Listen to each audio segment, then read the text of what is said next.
we spent the past couple of years in a crazy hot market. Louisville home sales decline as demand outpaces supply. Effective communication is at the core of any situation. If you master these two ideas, you'll have a chance of being successful at residential real estate marketing. I think you need to be looking for investment opportunities that move the needle. The market will never crash if demand exceeds supply. This is what I've been telling you all along. This is the Jay Pitts Show. And we're back, folks. Welcome back to the Jay Pitts Show. I'm your host, Jay Pitts. Startling Ryan, as always, with the first syllable. Just had to remember to stop the clock, or start the clock. Start the clock. Okay. Yeah, we're back. Yeah. What's going on? I got my insurance check in the mail this morning. Oh yeah, for your vehicle. Yeah. Do we want to talk about that? Let's tell the Yeah, story. it's a good story. It's a cautionary tale. So, I guess this is, 2 weeks ago now? Yeah. Because it wasn't last week, I don't think. Yeah, 2 weeks ago. 2 weeks ago at the office here in Middletown. So if you know the El Toro and Roosters, kind of, I don't know, I guess it's Crunch Middletown. Fitness. It's kind of like halfway between St. Matthews and Middletown. It's kind of more Douglas Hills area, yeah, if you will. yeah. But Fair. yeah, it's kind of halfway between Hurstbourne and Middletown.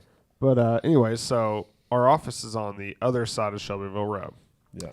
And I'm here doing work in the morning. I think we recorded a podcast, so finished up with that. And I'm walking out of the office about 12:30. I'm going to go get some lunch. And there's kind of a walk out there, and there's kind of a sketchy car parked by my truck. And I didn't really think anything of it. Like, could have been here for multiple reasons. I mean, we're a brokerage. We have people clients coming in and out. Yeah, a bunch of random people. Yeah. So whatever, don't think too much of it. But I mean, they look very sketchy. They were in a old Crown Vic.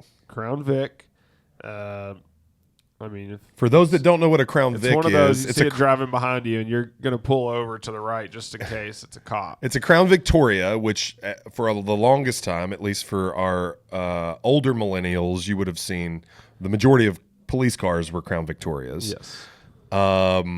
But yeah, I don't think they make those anymore. No. So I go out there, and one guy's out of the car, and I had my brother left a yard sign by my truck, and it's in between my car and their car, and I walk behind my truck. We have this all on video. Grab my sign, put it in the back of my car, and I noticed they're trying to get out of the spot, and I actually asked if they need help, because they said the car doesn't go in reverse, and you can't go forward where they parked. There's a big sidewalk and a curb, and cars parked on the other side. So you can't go forward. They can only go backwards. And one of the guys gets out and starts pushing it backwards. So I'm like, hey, do y'all need some help? I'll help you push it backwards, trying to be a nice guy. And they're like, no, bro, like, we got it, man. Just let us get out of here before you do, which is kind of weird looking back on it. So whatever. It's kind of telling. They back out, and you'll see on the video, like, they back up way into the grass. They almost hit my car, and they just dip out. So I get in my truck. I drive a 2017 Toyota Tundra and turn it on. It just sounds like it's going to explode. And, like, immediately kind of thought was like, did they just mess with my car? Drove it, got out. I was like, what is going on? I'm like, whatever. I'm going to drive a little bit. And it just hits me. I'm like, they 100% cut the catalytic converter out of my car. Yeah, and which is a common thing. Yeah. I mean, but it's 12:30 during the day at a busy office. Like, there were barely any parking spots available. Yeah. And the whole video is only 13 minutes, and they probably cut it under my car. It probably only took them 2 minutes. Literally, I mean, watching the video, there is an individual, one of our agents, walking into the building as they pull into view of the security camera. And they slowly, like, creep. They kind of look this way and then that way, and then obviously spot your vehicle with an open parking spot next to it. It's a truck, so it's and it's easy a truck, to get so under. it sits high, so it's easy to get under. And they pull slowly, like maybe like 1 mile an hour into the parking spot, and just proceed to sit there. And then different agents come into view, walking in and out of the building. And then one of the individuals gets out and kind of like cases it for a second and like looks, and then gets back in the car. Yep. And then an agent, and it's almost comical, right, watching the video, because it's like the second he gets back in his car, one of our agents walks out and stands at his car, which is right next to them, parked on the other side of them. And he fiddles around, our agent fiddles around in his trunk and puts a sign away or carries something back into the building. And then the second he goes out of view, the guy gets back out. And he like walks out. And I think that's when he cuts it, because he kneels down and he gets out of the camera's view. Yeah. Blocked by his own vehicle. It was a clean cut too, both sides. And so then he walks over and clearly puts something in his trunk, presumably the cat converter. And then the second he closes the trunk, Ryan comes walking out. Yeah. And it's like literally he had closed the trunk the second you walk out of the building. Hell, it might have even been open when you walked out. It might have been. I was just like you didn't clueless, look like, to see what it was in his hands. And like I said, I'm glad I did not realize what they were doing, because I probably would have said something, and something probably would have happened Who to me. knows? But I mean, it is what it is. I mean, it's expensive to get fixed. It's like $5,000. Yeah. Luckily, insurance covers it. Still gonna have to Yeah. pay the deductible, but I mean, it is what it is. They only got one of them. I have two in my car. Maybe they on didn't my know truck, that you had but to. I bet they were going to go back for it. You think? Yeah. But that's clearly why they needed you to go ahead and leave, Yeah. right? They were like, basically like, don't turn your car on. Let us get out. Let us get out of here. And I mean, we've talked to law enforcement. There's not really anything that they can do. It's probably not going to do anything but give you pleasure in knowing that they might get arrested for it. But supposedly they're, if they try to sell it to a reputable like scrapyard, then it's supposed to be reported. But I'm sure they have ways around that. They For sure. File the serial number off of it or something. Who knows? But yeah, so that's fun. Good way to start the show. Yeah. Your car's not sounding like a tank It's anymore. not fixed yet. So they said last time they ordered the parts now. They said last time they had to order this for my truck, it took 5 months to come in. Wow. So So you're just fortunate to have another vehicle to drive, Yes. basically. Yeah. So I get that. Last time we had car trouble, I was lucky enough to have not sold my prior truck, and I've now decided maybe that I might just hang on to it for a while longer. Yeah. Before that, I drove a maintenance van. I'm sure your son he'll be 16 before you know it. I mean, it's like another 4 years. I don't know that I want to hang on to that truck for 4 years for him to drive it. Now, I will say it was my dad's truck. Yeah. That'd be cool. So there is some sentiment to that. I've not mentioned it to my mom yet because she would lose it if I said something. But my wife and I have discussed She it. listened to this podcast. She does not. I'm pretty sure. I mean, she'll see the clip if Hannah puts it on Instagram, but I might have to refrain. We might have to refrain, Hannah. But no, it would be kind of cool for him to drive Dad's truck. But it's like, what do I do with it for 4 years while I'm waiting? I can't stay parked in front of my house for another 4 years. No. So I don't know. I need to find something to do with it in the interim. Turo. Rent it out. I could rent it out, but then people would trash it. Maybe. I mean, there's insurance for all that. That is interesting. That is an interesting thought to do Turo. Yeah. But that's work. I think they Which just come get it from your house. I don't and have a then drop ton it of off. time. I don't know what strangers coming to my house. I wonder, is there a way? Leave it at the office. Is there a way? Yeah, but then the catalytic converter could get stolen. It would be an interesting job to give my son. If he could, he can't transport it obviously because he can't I thought you were gonna drive. say cut the cat out of it. No. I mean to list it online and take the emails and that's actually kind of a cool thing. We had a kid here that interned. He started around the same exact time. You might even know him or remember Kyle that interned here. And his prior job, he's from E-Town, but his prior job was he worked for a guy that wholesaled on Amazon and eBay. And his entire job was packaging, shipping, and listing these items. This guy would go to these massive auctions and buy things in bulk, almost like Big Lots, honestly.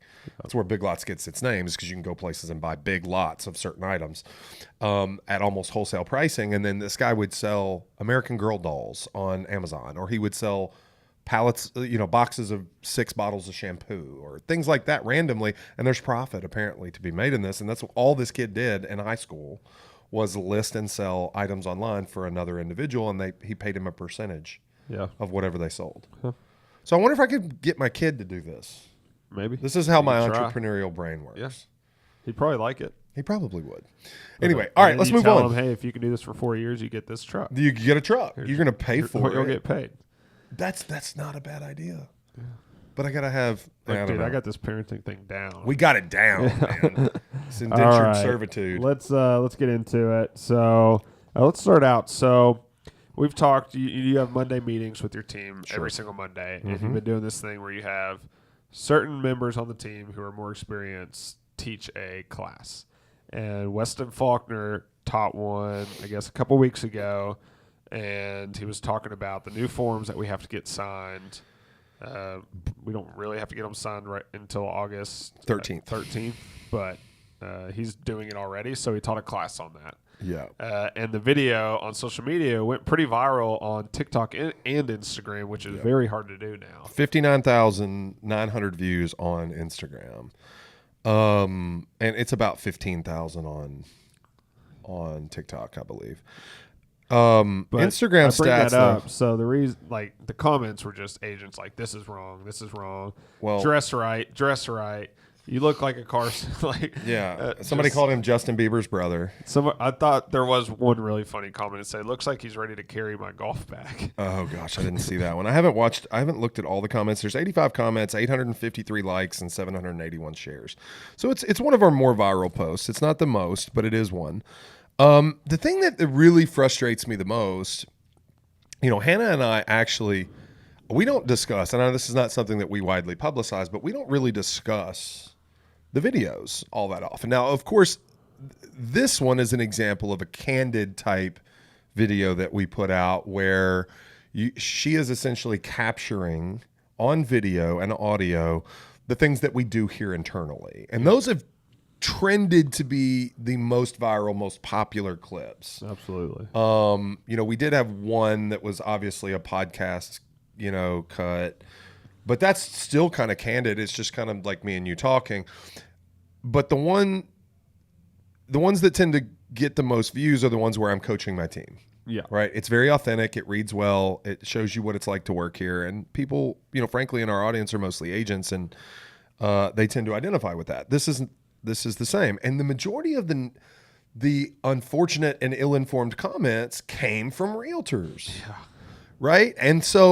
And I guess it's just an exercise in understanding that people do not read at all. Or listen closely. Now, I do understand how you could be misled if you only listen to Weston and what he says in this. But it says on the front, this is not the caption or the closed captioning, right? That you don't have to actually listen to the audio to read what he's saying as the video progresses. This is the on-screen text that does not leave. It is there the entire video. And it says, I quote, I'm looking at it right now, when to present an exclusive buyer agency agreement to your client. Exclusive. And if you know anything about the NAR settlement, it has nothing to do with exclusivity. The agreement that you must sign with a buyer, okay, has to be prior to showings, but there is nothing that says it has to be an exclusive. An exclusive buyer agency agreement is something entirely different. Now, it may be the thing that you do sign with your client before, and it does suffice for the NAR settlement requirements. But the settlement does not require an exclusive agreement. And everything he says in here is directing agents and coaching agents on when to have an exclusive agreement signed. And the gist of the argument he's making is that you have to explain your value, and you have to convince clients that you're worth what you charge, and that's why they should sign exclusively to work with you. Yep. And all these agents are like, that's wrong. You have to sign this before the showing, not after. Weston is saying he would sign an agreement prior to showing. And then he would show the property to the person, and then he would present an exclusive agency agreement. Why don't you explain the difference between the two? Well, exclusive and non-exclusive. That's the difference. I mean, the qualifier. Exclusive means only him. A buyer would sign an agreement for a period of time, and if they buy any home, they buy it from him. A non-exclusive agreement simply complies with the settlement and says, I can show you homes. But you're not obligated to me in any way. beyond that. You can buy a house, you can sign 10 non-exclusive agreements. You can sign 1 exclusive agreement. If you sign 2, you're in trouble because you owe 2 different agents the commission on any home you purchase. So people might say, why, Jay? Why would I ever sign an exclusive agreement? Well, you would because you trust me. Yeah. Because you want me to be your agent. Okay? Because you see that I'm better than my competition, which I've proven, number one. Okay? I'm not saying I'm the best out there, but I'm the best out there. Right? And maybe that's cocky, but like, why would I do this if I didn't think that? Okay? And I think I'm good at conveying it. And Weston is too. He's very good. He's incredible at presenting his value. He says, look, I don't work for free. Nobody who you want to represent you will work for free. Okay? Every hit that an agent takes to their commission forces them to make decisions that they don't want to make with respect to the quality of the representation they can provide, the amount of time they can devote. Okay? This is a business, and we just should call it a business. We should stop expecting to get something for nothing, and we should stop complaining about paying people too much when they're not worth it. All right, I got it. You don't want to pay somebody who's not worth it too much. So find someone who is worth it and pay them fairly. Yeah. I promise you, if you work with me, you'll get 3% worth of value. Promise. And probably more. So anyway, I got on my soapbox there for a second, but these agents, this is the example, okay, of why our industry is so plagued, okay, by lack of professionalism. You know what's not professional? It's not his backwards hat and his one AirPod and his, shorts and tennis shoes that he has on in this video, which are Jordans, by the way. I mean, like, okay, so maybe you think that makes this guy look like a used car salesman. I don't care what he's wearing if he's got my back. Yeah. Okay. And this dude right here is a beast of an agent. You want him on your side, and so like, let's start judging people by the job they do. That's what I think. I hope you all can hear those sirens. Yeah. We got sirens coming down Shelbyville Road. They're somebody's cutting my cat again. Cutting your catalytic converter, not your actual cat. Yeah, not my actual cat, which I do have a cat. All right, this is a good lead in though. Let's go to. So I saw this article from Broke Agent Media, and it's about Colorado. Don't know if you've been following that at all. And the title of the article is "Can Buyer Agreements Be Required for Consumers? Colorado officials say no." I'm going to read just through this article a little and just stop me whenever Please you go want. ahead. It goes on to say, this is just one argument for raising the bar of entry for real estate agents, but it's a compelling one. Real Estate News brought our attention to a letter from Marcia Waters, the director for the real estate division within the Colorado Department, blah, blah, blah. The reason for that letter highlights... Hold on. It's the state government of Colorado? The director for the real estate division within the Colorado Department of Regulatory Agencies. Okay. To so it's state Colorado government. Association of Realtors, CEO Tyrone Adams. It's a lot of words. Wait, so it's not the government, it's the Colorado Association of Realtors. Yes. Or is it 2 people? It's 2 different people. So the Colorado Association of Realtors president and the head of the state regulatory agency. Yes. Okay, so these are it's important to understand this, okay? This is a trade organization and a state government official. The state government official presides over law. The Association of Realtors president presides over realtors, members of the National Association of Trade Organizations, and their code of ethics. So let's hear what else they have to say. Yep. So it says the reason for that letter highlights a particular risk involved in mandating buyer agreement forms without clear guidelines for their contents and use. Per Waters' letter, her division has received complaints from consumers saying agents have presented the buyer representation agreement as an insurance document, requiring them to sign it before a home tour. Once they signed the form, these consumers were basically had to work with these brokers they did not want to work with. After the fact, they're like, I don't want to work with you. Yeah. Waters states in her letter, buyer agreements cannot be required. As it is, buyer representation forms, even if required for Realtor Association members, are not required for consumers. So essentially the state is saying that they disagree with the association, the trade organization's requirement that agreements be signed between buyers and realtors. And the reason they're stating is because bad realtors did not properly explain the forms and got clients to sign them. Yeah. Okay. They go on to say, so in her letter, Water drives home 2 points. Colorado law does not require a real estate license to tour a property. And number 2, a buyer representation agreement is not required to show a property. In other words, while the new professional standards going into effect on August 17th require realtors to have a signed buyer representation agreement before they can show a property, buyers are not required to sign a buyer agency agreement or to work with an agent at all to tour a property. Yeah. So this is another example of where law conflicts with the policies of a trade organization. Okay. Remember, the National Association of Realtors, the trade organization that represents realtors, that you are not required to be a member of. Not required to be a member of. Okay. They have settled a lawsuit, okay, to absolve their members from liability that says going forward, we will do the following. But the states disagree with that settlement. So even if a federal judge approves the settlement, which is yet to happen, is expected to happen, if a federal judge fully approves this statement or this settlement, which launches these requirements on the August 17th deadline, 13th here, we're 4 days ahead, then the state of Colorado says we disagree, which could open those agents having those documents signed up to legal issues. Yeah, I mean, who takes precedent? Like the law. Yeah. The law takes precedent. The state? The state law. Okay, and this could end up in the Supreme Court because what ends So up if it ends up at the Supreme Court, will all this actually take into it effect could possibly in August? No, I don't know. Or just get pushed back? Well, I don't further? know that this is fast tracked enough or that people care enough to not let these deadlines happen. I think the deadline's going to happen. I think the procedures are going to happen, and I think there's going to be a lot of fallout as a result. I mean, there's so many what ifs that like I can't get through a training class with very good, conscientious realtors going over a simple document without all the questions that I get. What if this? What if that? Okay. It's not a very fun time to be a real estate broker, to be quite honest. It's a great time to be a real estate practitioner.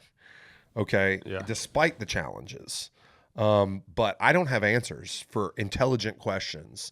I have intelligent assumptions and prognostications, but I can't speak to facts. So, who takes precedent? The law takes precedent. The law always takes precedent, but, I could envision a situation where, number one, I believe the DOJ, and their opinions on how this should go loom large in the settlement being approved, being reached, and the policies that have been developed as a result. And I believe it hasn't gone far enough for them to be satisfied. And I think that states are already starting to disagree. Okay. And this is a political fight that is yet to reach its peak, right? In terms of, seriousness, severity, or even transparency. I don't know where anything stands. Unfortunately, that's how confusing. I don't know in the political argument. I don't know who's going to fall on what side. I don't know either. I don't know that it's not along party lines, right? You can make some assumptions that the existing DOJ, as appointed by, the Biden administration, I don't know that a Trump administration or a Harris administration now would be any difference. And I don't know, Colorado is a purple leaning blue state, right? And so I don't know that people know what to do when an issue doesn't fall along party lines. I know. How wild is that? Yeah. Like, name another issue that doesn't fall along party lines. Like a serious one. I'm not going to be able to think of one, and then there's going to be a few obvious ones probably. I don't know. I can't think of one. I can't think of another one. I mean, almost everything falls along party lines. Yeah, It really does. At some point. And so who's driving? I don't know. I don't know that there's enough uproar and backlash to get, a Trump administration to oppose or try to assign this to a Biden administration. I don't know that. But here's the thing. I can see it in the Supreme Court, because what ends up happening is you have a federal government and their initiatives going against the will of state governments. Right now, NAR is somewhat of a bystander, right? Like I have no doubt, are doing what they think absolves their membership of the most risk, right? And they saw the clearest path forward was this. I don't necessarily agree with that, but I think that's what they think. So it's a little strange. It's going to be interesting to see how it It's all a good plays out. transition into the tweet that we were going to talk about. It is. Right? So Yeah. There's two tweets now. Let me touch pull on up that? the first one, because he deleted the first one. The first one deleted. So It's this is like, an I just influencer. I don't know that we need to go into names. I mean, we might as well. It's out there. Well, and, okay. And Broke Agent Media already put it out there in a big, long video. Okay.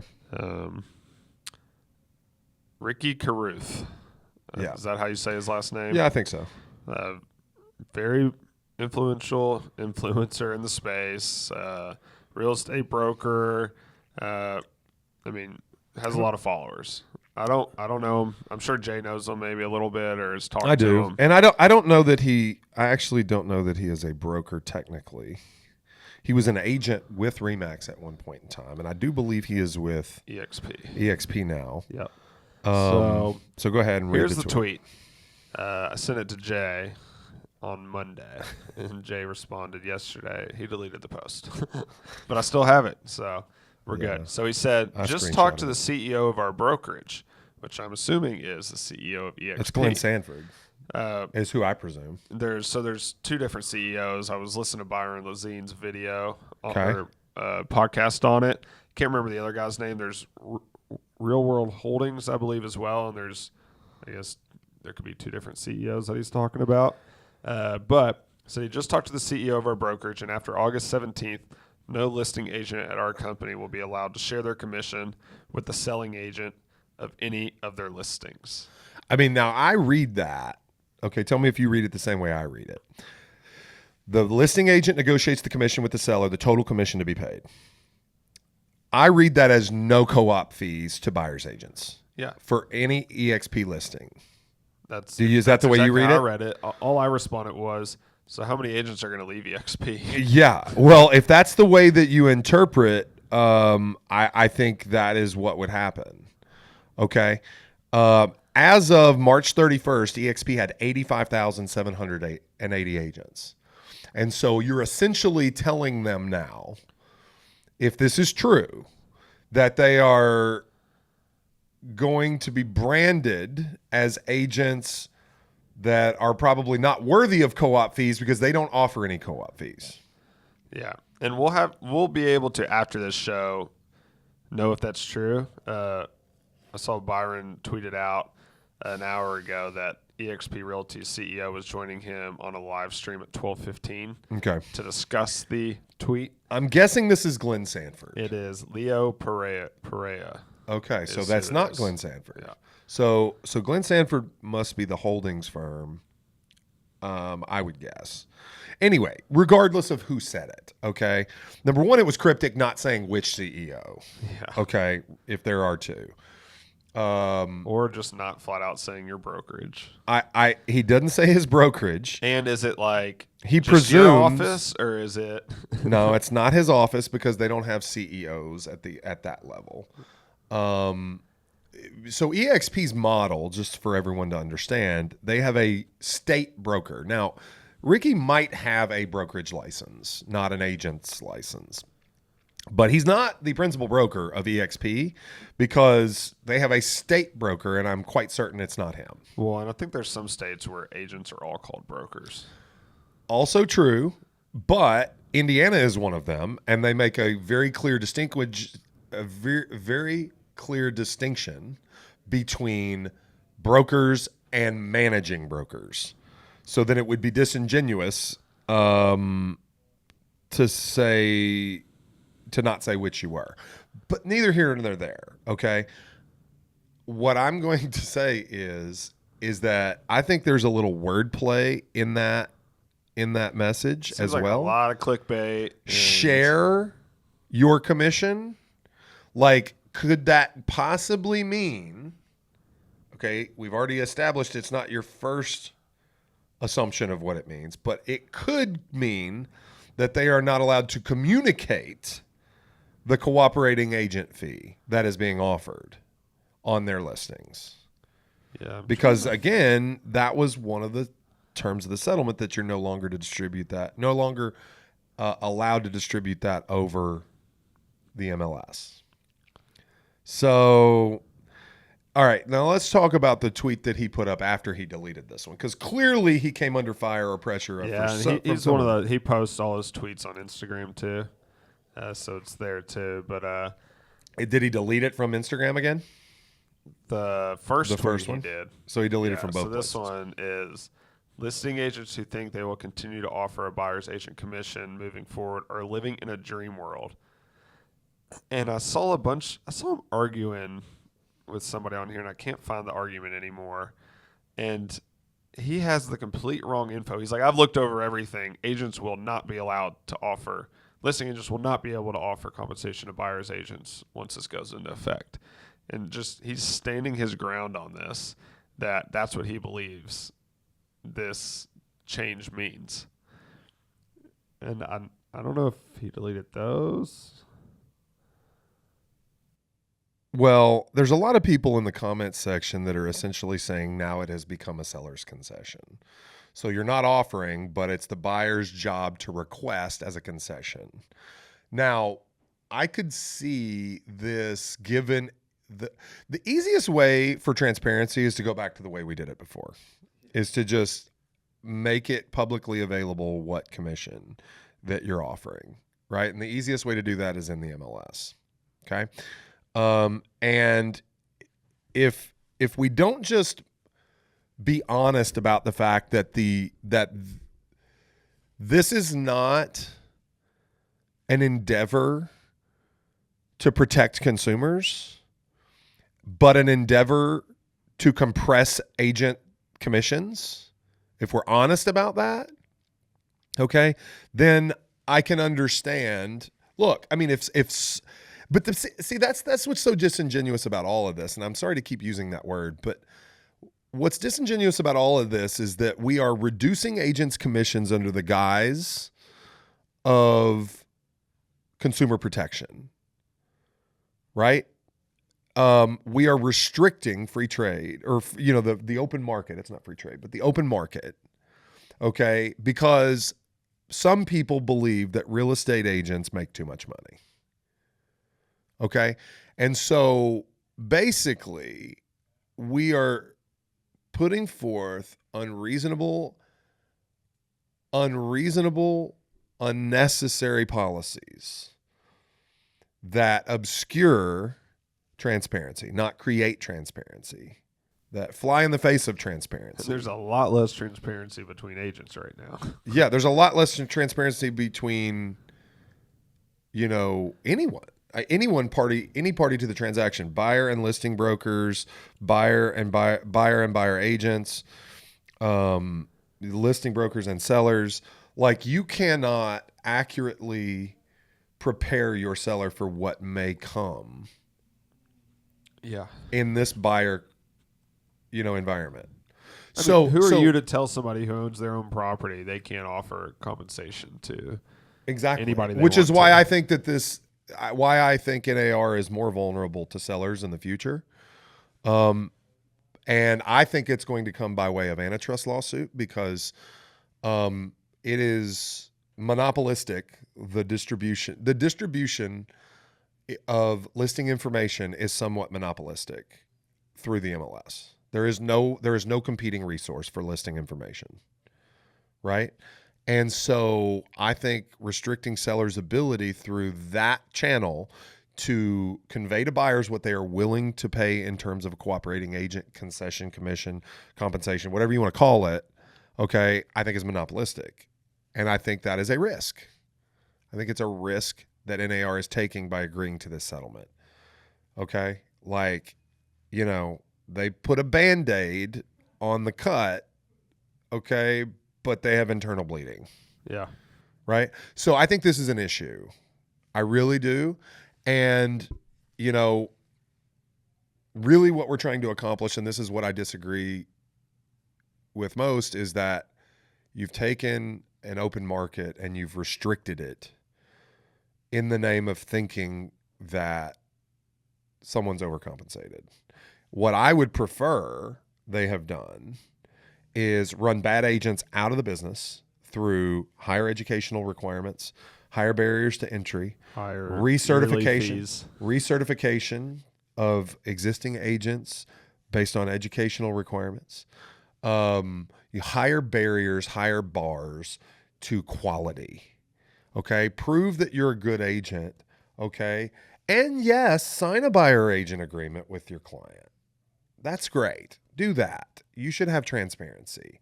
Okay. Allow an agent to accept the compensation offered by a buyer, because you can't do that really now.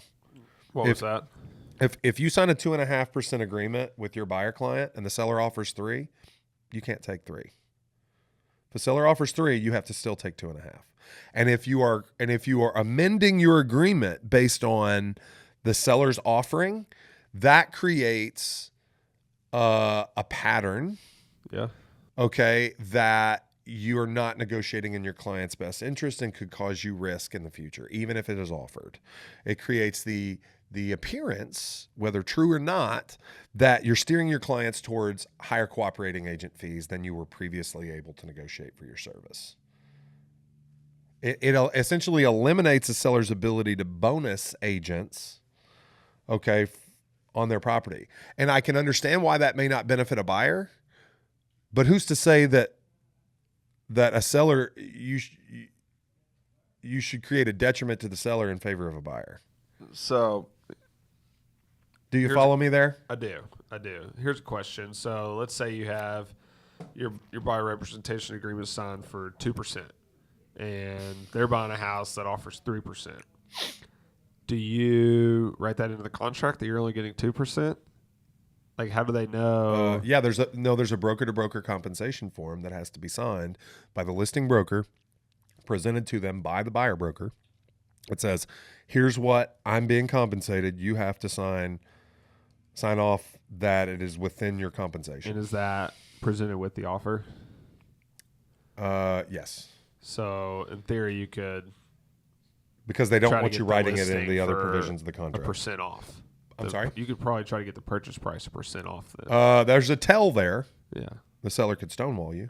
Sure. My advice to a buyer broker in that scenario where the seller is offered 3% and the buyer agent is contracted to accept 2% is you should attempt to negotiate either the price or an additional concession for your buyer client. So 1% in closing costs, or the equivalent.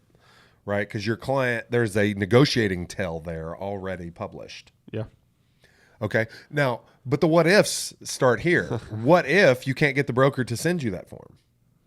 What if the broker tells you 3% and then signs a form that says 2%? Yeah. Or refuses to sign a form that says 3%? It's gonna be a lot more silent for you. Yeah. I saw that in some comments under Ricky's Instagram post. I feel bad for the principal brokers having to sign these buyer representation forms, because you have to sign those. I'm supposed to sign them.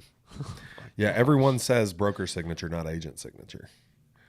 So does the agent even have to sign it? No, I don't think so.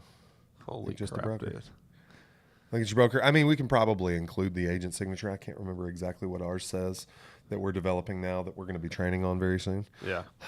Yeah, it's something else, man. It's something else. Here's the best part. Let's say this. Let's say that you need like a whole separate email that's only this that is signing email. Yeah, something like that. So let me explain this. What if you sign a 2.5% agreement and you find out that they're offering 2% and you're willing to accept 2%? You have to amend your agreement with your buyer. You can't just accept less than your agreement states. You have to do an amendment to the agreement. It's absurd. Isn't that something? Yeah. It's like the IRS. They say if you have property stolen, you can't write it off. But if you steal property, you have to report it on your. You have to on your- or you have to pay tax on the stolen property that you stole. It's something else, man. I mean, this is a whole thing. And I mean, it's like a. I don't want to say it's not really a fun time, but like it's not fun. it's kind of yeah. But looking back, like 10 years, so agents that have been doing this for a while were like, I went through 08, through like 2010, and lived that, and like you all have no idea, and like 10 years from now, we're gonna say to new agents like, Yeah, I remember when this happened. this is how we used to do it. I remember when I was sitting in the meeting on that one Friday when the settlement got announced. Yeah, Like pretty wild. I can living through there's history. there's other examples like that. None this pivotal, but the other examples throughout my career. You know, hey, we used to do it this way. Can you believe it? And people can't. I will say I want to share this before we move on. This is something that I should probably tease out there. A one-time agency agreement is a nice workaround. Okay, so for example, we've talked at the beginning when we were talking about Weston's video about exclusive versus non-exclusive agreements. So the settlement just requires you to have an agreement where your compensation is clearly spelled out. You are going to be able to do exclusive or non-exclusive agreements, and the exclusivity is not limited. It can be exclusive for a period of time to any property. It can be exclusive to one property for a moment in time. Okay, or it can be completely non-exclusive, right? Which means that, Ryan, you could go out and represent a client under a non-exclusive agreement, and they've signed another non-exclusive agreement with another agent, and they're working with two agents at a time, right? Now, procuring costs still exists. So, like, if you show somebody a house, then presumably you would be entitled to the commission there. I don't know how long. What if one agent had exclusive, and that there you one go. that only has non-exclusive signed? So many what ifs. Okay, I can't solve that for you right now. But what I can tell you is that you could sign an exclusive to a single property agreement, right? For a moment in time where you allows you the ability to show that client that house, and they have no obligation to you beyond the purchase of this property. Okay? If they choose not to buy that house, then they are not required to represent you. Now, this is going to be a way, I think, that it's going to make it easier to sell and explain and build rapport and meet face to face and essentially work speculatively with a client. Okay, the way we used to. Now, if you show them 5 houses, do you sign 5 forms, one specific to each property? You would be compliant. Or do you show them 3 and then say, hey, we need to talk about an exclusive arrangement. Here's my agreement. Or do they say, I'm not signing an exclusive arrangement? And you say, okay, well, I'm tired of doing a form for every property. Here's a non-exclusive agreement that we can sign and agree to work with each other. Mm-hmm. Do you see what I'm saying? And it spells out your document. But, the exclusive agency agreement is a good, especially for those doing online leads, Zillow, realtor.com, those kind of leads, over, a pretty healthy and substantial referral-based business. I think that's a great option. Has Zillow talked to you all and given you nothing yet? No, I don't have anything from them. I mean, they put out a touring agreement, which got kind of routed online and, challenged by Virginia state legislature and some other things. But that's, we'll see. We'll figure it out. I'm assuming that they're going to have something that they require clients to sign. Yeah. Well, it's going to be very interesting to see how it all plays out. Like I said, fun's not a good word, but it's a pivotal time to be kind of living in and working in the industry. Yeah, so, totally. In a way, that's kind of cool, I guess. But, yeah, it is. And it's going to shake out, and there's going to be fallout. I don't know if it's going to be 50% of agents like prognosticated, but it'll be substantial. I do believe, because again, so you still think agents are going to be? It's become clear to me that the root cause of all of this is the idea that agents are overpaid and they want commissions compressed, and commissions will be compressed. And when commissions are compressed, you'll still have the Pareto principle where 80% of commissions will be earned by 20% of agents. And this will be the nudge that moves many individuals out of the business. Yeah. And what will be left will be the best individuals, presumably, and they will command higher market shares. Right, home prices are not going anywhere. I don't know if you saw, but unit sales, existing home unit sales dropped 5% year over year for the same month in June, and it's the lowest level since 2010 or something like that. But which home prices, compresses total commission amounts in itself. well, fewer units, yes, but home prices are still up 4.5%. Yeah. So you got prices going up while unit sales are coming down. So that's a buoy, to commissions because you get paid a percentage of sales volume typically. So it's a weird situation out there, and the full understanding is not yet realized. Yeah, guess we'll see. But I don't have much more. I guess what I will mention. We got a couple things that I need to talk about. Okay, go ahead. Non-real estate. Okay. Are you going to get into any of this? Are we going to talk TBT? I was going to bring up TBT And are we going to talk Sport. Breaking 50? I was thinking we could. Okay. So I'll go through it first. So first, TBT basketball tournament. Yep. Louisville's won their first 2 games. Haven't really looked good in either game. Yeah. Looked a little better in the first one than the second. I'll say La Familia, the UK team, they look really good. I Yeah. think they might beat the brakes off of Louisville, if Louisville can win tonight. I mean, Montrez looks really out of shape, unfortunately, and they really need him to be good. It's funny, in our group text the other night, we're talking about, how bad Chris Jones looks, and then he ended up being one of their best players. Yeah. And then I don't know. I mean, I just think they're not missing. Onuaku was big. Yes. Because what happened? Why was he out? ankle injury. Sprained ankle, maybe. I don't know. Nick Mayo had to play the entire game, which he's not even a U of L alum. I was wanting to see Golke play. Yeah. I wonder what happened with him. I have no idea. I have not heard. But, it's very clear that the young players do so much better. Yeah. Fresh out of. Yeah, fresh off college ball, like the kid for the cancer team. What were they? Sideline cancer. Sideline cancer. They had a very young guard. Which, really sucks to have to beat that team that's trying to win the money for cancer research. I know.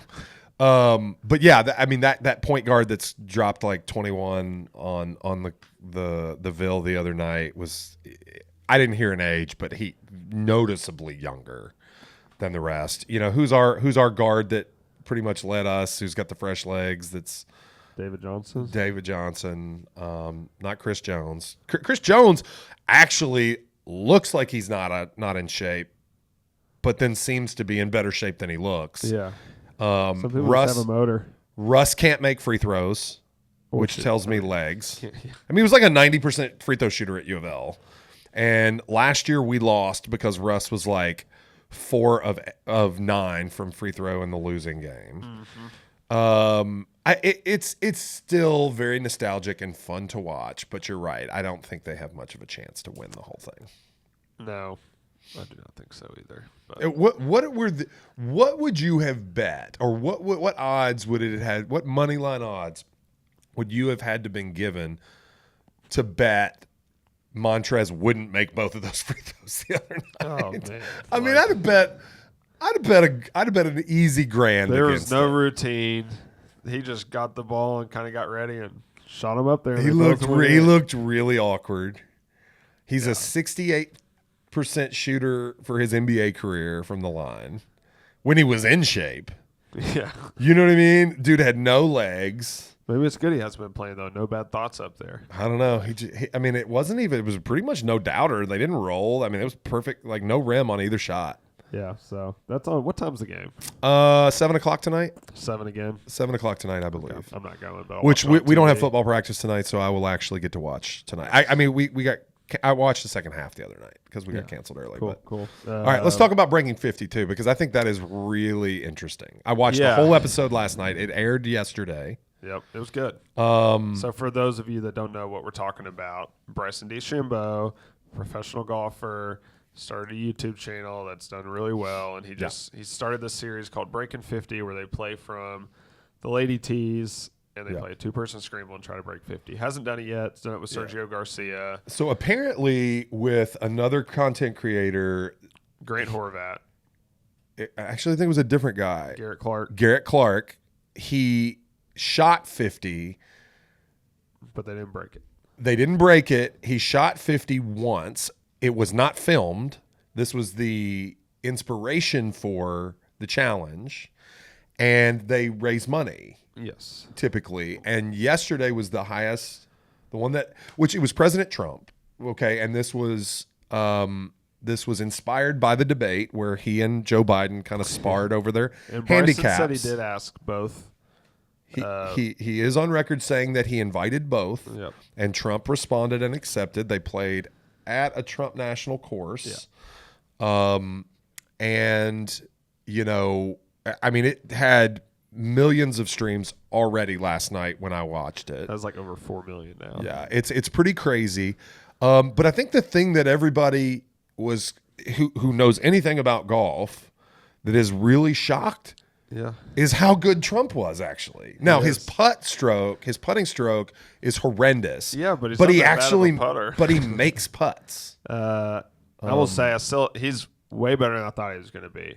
I don't think he's a 2 handicap, No. like 2.5. I don't think so either. Mostly, I mean, I don't know what tees he plays. He just doesn't hit it far enough to be. Well, I was doing the math. I don't know. Like I was doing the math in my head mentally. I mean, he's hitting driver. So in the solo eagle he made, which is probably the most impressive hole he played, made a couple of decent putts. Yeah.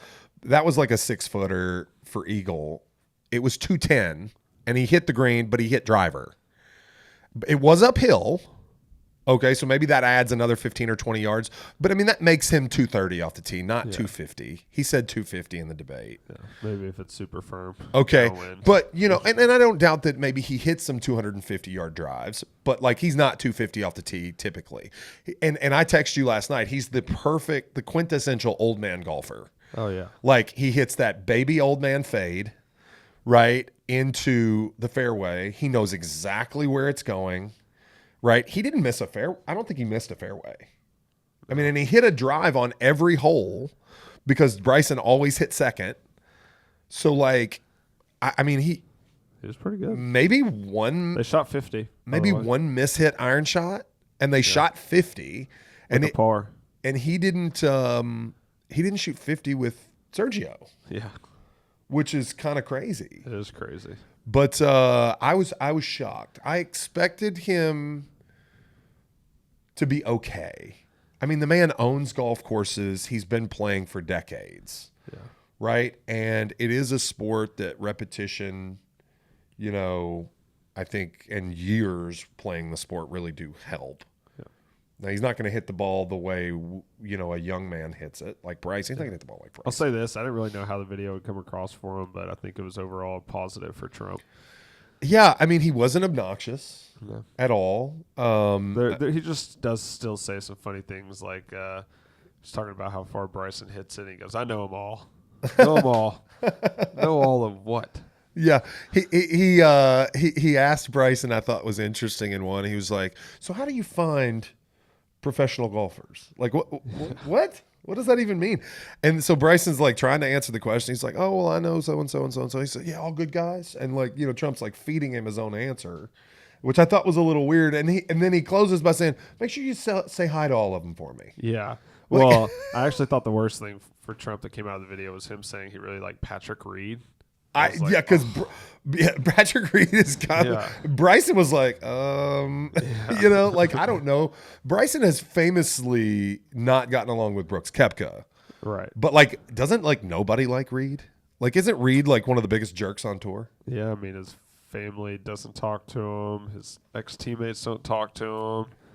His wife's probably has a burner listening to this and is going to rip into us. But well, anyway, it was very interesting. I can't believe they did as well as they did. I can't believe. I mean, now Bryson made like a bender, like 25-foot eagle putt, which you can't possibly make every time out.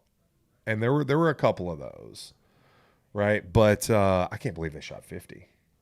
I was shocked. Yeah. So anyway, all right. So he's better than you thought. Oh yeah, I thought it was overall like good for Trump. Yeah, I think it looks like maybe not a You can 2.5. tell he like actually does love golf. He's a single-digit And handicap. it reminds me of like a lot of older guys I played golf with. Yeah. Like, Doesn't did you notice how many times they called each other partner? That started Yeah. it started making me laugh toward the end because it's like total scramble talk. Like, you got this, partner, that's my partner. It was just so funny to me. Anyway, I was shocked. I was shocked that he was as good as he was. I fully expected there to be so much bluster about his game, and like he's actually okay. I wonder how many actual views it did, just clips on social media and everything. It's got to be in the billions. I've already at seen this some point. reels and some TikToks of clips. I thought that the clip of him talking about his trees was pretty funny, and like Bryson posted a clip that was like Trump loves his trees. Speaking of like clips and videos, we should start posting our clips on X, because I heard that's all they care about right now for the algorithm. If you have a video that does well or keeps people's attention, like they're pushing that harder than anything. Have right you now. noticed that they pre-roll? Like Yeah. if you watch a video, they immediately like you can find They still yourself don't get me in, for very long. I've only got down like maybe 3 videos. you I'm can like, what find the hell am I yourself in doing? the whole swipe cycle like really quick on Twitter now, which is smart. Yeah. Smart. I mean, that's what people do. That's why. I mean, the time that people spend on Instagram and TikTok is insane. And so they have to. I mean, Elon's learning. I'll tell you what I've noticed that YouTube does now, because I watch a lot of YouTube videos, and they will filter in once you finish just a normal video you want to watch. They'll put like a really well-known movie on that's for free on YouTube, and then I don't even realize that all of a sudden I'm like 20 minutes into a movie. Oh, I have And not. I'm like, what noticed the that. hell am I doing? I was watching some baseball coaching videos the other day, but that didn't come up. So I'll have to. Do you have YouTube Premium yet? I don't. You need to do it, dude. Okay. You like I don't even know what it is. It might be $20 a month now, but like you save so much time. There's no ads. No ads. No ads. And you save so much time by not having Okay. ads. Well, I don't watch a lot of YouTube. Dude, but I can just give you my login. I hope YouTube doesn't see this. There's like 7 people logged into my YouTube at their houses, and there's not really? like a limit you can have. So My coming. algorithm is it's all our friends with babies. So it's just all these baby things. Like there's dirt biking, there's wakeboarding, there's there's cooking. Like that's funny. Okay. Well, I think that's about all the time we got, right? yeah, it was a long show. Good stuff. I told you. You said it could be short. I said no. I don't think it will be. Hey, real quick. One reminder before we go. Resource Live. We're up around 100 RSVPs now, and more coming in every day. We're going to hit our limit soon. How much room did you say there is? I don't know exactly, but more. We can probably 105. So we can probably we might even be able to push a little past that. I mean, we're kind of exploring, what it would take to add a little more space because of the popularity in terms of RSVPs. But once again, 2 national speakers, Debbie Holloway and Jason Pantana, both real estate coaching gurus in their own right. Debbie also being a local real estate celebrity, former #1 real estate agent in the city of Louisville. So they'll be speaking, and then I'll be leading a 5-agent panel immediately following. Lunch is provided. It is free of charge. It is not a recruiting pitch. You will not receive any recruiting messages as a result of this. Did you see that? Did you shake? I just got like the chills. Yeah, I saw you moving. I thought I didn't want to question it. But yeah, lunch is provided free of charge at the Gaines Lodge at the Parklands at Floyd's Fork on August 15th. For those of you that have school age children out there, it's the day school goes back. So your kid, you will have childcare, and we'll get you out of there before carpool. But if you're interested and you're not an agent of Remax Premier Properties, or you are, I pretty much confirmed everybody at RPP has registered as of this moment. But if you're not an agent of RPP and you would like to be included, we have some space available for you. DM me through any of the social channels where you might find me. Text me if you have my cell. Email me if you need to look me up on the MLS. I don't care. We'd like to invite you if you are interested in hearing. The panel will discuss some of the NAR settlement changes, documents, things like that, policies and procedures. Not going to dominate the entire thing, but there will be, some how to succeed in the new world of real estate. Should be a great event for anybody in attendance. And again, it's free of charge, and we're going to feed you. So reach out through any of the channels I mentioned before if you'd like to get added to the RSVP list. But that's all the time we got for you this week. You can find me on any of the socials at jpittsrealtor, at ryanharris.re. Give us a follow, reviews, all those things are very much appreciated, and we do appreciate you tuning in each week. But again, that's all the time we got. We'll be back soon for the J Pitts Show. You can find us anywhere you podcast. Peace.